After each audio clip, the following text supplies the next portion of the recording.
শীতকালে ডিম ফুলকপির ডালনার মজাটাই কিন্তু আলাদা। রান্নাবাটির পক্ষ থেকে সকল দর্শক বন্ধুদের স্বাগত জানিয়ে শুরু করছি আজকের এই রেসিপি ডিম ফুলকপির ডালনা। এর জন্য ফুলকপি, ডিম আর আলু তো লাগবেই, কারণ আলু না দিলে ঠিক স্বাদ বাড়ে না।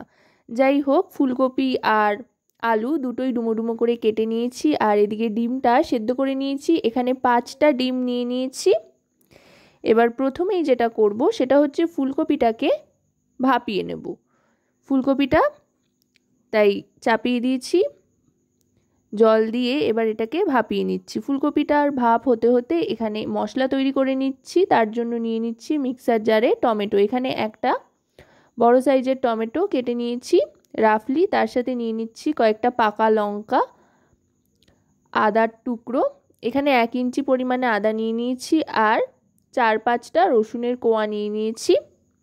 এবার এর মধ্যে একে একে সমস্ত গুঁড়ো মশলা নিয়ে নিচ্ছি। প্রথমেই নিয়ে নিচ্ছি এখানে জিরের গুঁড়ো আর ধনে গুঁড়ো দুটোই 1 টিস্পুন পরিমাণে নিয়ে নিলাম। এবার নিয়ে নিচ্ছি কাশ্মীরি রেড চিলি পাউডার, এটাও 1 টিস্পুন পরিমাণে নিয়ে নিচ্ছি। যেহেতু কাঁচা লঙ্কার ব্যবহার হয়েছে তাই এখানে লাল লঙ্কার গুঁড়ো ব্যবহার করছি, এতে করে সুন্দর একটা রং আসবে, খুব একটা ঝাল হবে না। আর তারপরে নিয়ে নিচ্ছি হলুদ গুঁড়ো 1 টিস্পুন পরিমাণে। এবার এটা পেস্ট করে নেব। মশলা কিন্তু তৈরি হয়ে গিয়েছে, আর এদিকে ফুলকপিটাও সেদ্ধ হয়ে গিয়েছে ভালোভাবে। ফুলকপিটাও জল ঝরিয়ে তুলে নেব।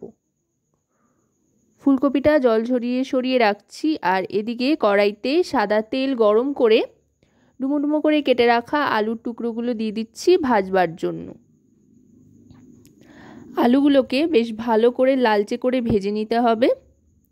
আলুটাও ভেজে তুলে নিচ্ছি। যে কোনো রান্নার ক্ষেত্রে সবজিগুলো যদি ভেজে নেওয়া হয় তাহলে কিন্তু রান্নার স্বাদ অনেক গুণ বেড়ে যায়, আর সবজিতে মশলাও খুব সুন্দর ইনসিস্ট করে।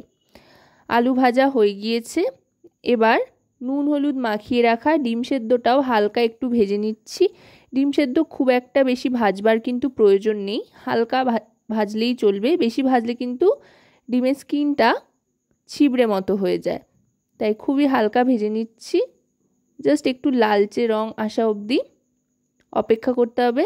ডিমটা ভেজে নেওয়ার পর এবার ফুলকপিগুলোই দিয়ে দিচ্ছি। ফুলকপিটাও ভেজে নেব। ফুলকপিটা সম্পূর্ণটা ভেজে নেব, তাতে করে রান্নাটা অনেক তাড়াতাড়ি হয়ে যাবে আর রান্নার স্বাদও বাড়বে।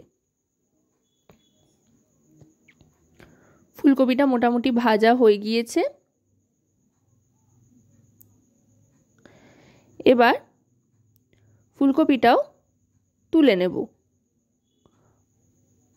ফুলকপিটা দেখুন ভাজার পর কিন্তু তেলটা একেবারেই টেনে নিয়েছে, তাই আরও একটু তেল এতে অ্যাড করতে হবে।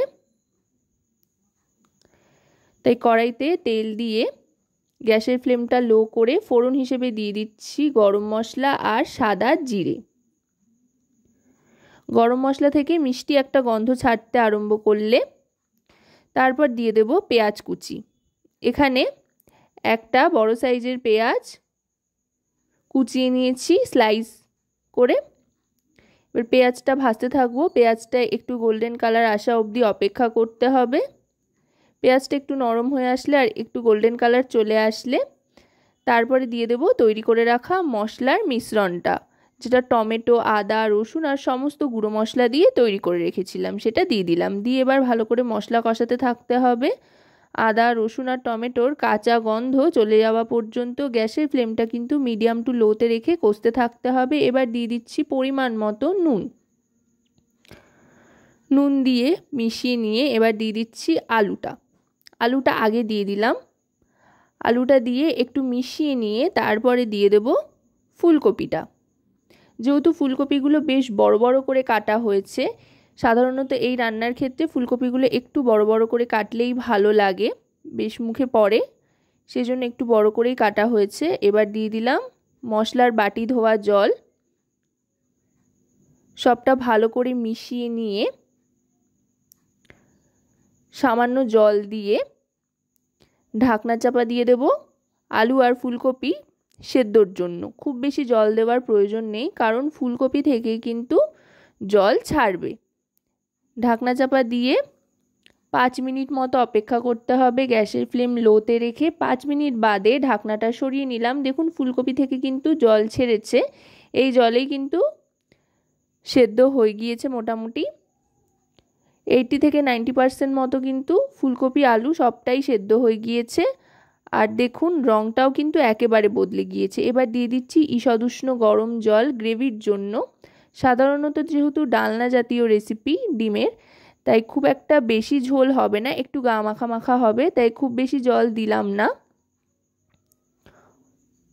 তারপর ঝোলটা ফুটতে আরম্ভ করলে ডিমটাও দিয়ে দেব। ডিমটা দিয়ে আলতো হাতে মিশিয়ে নেব।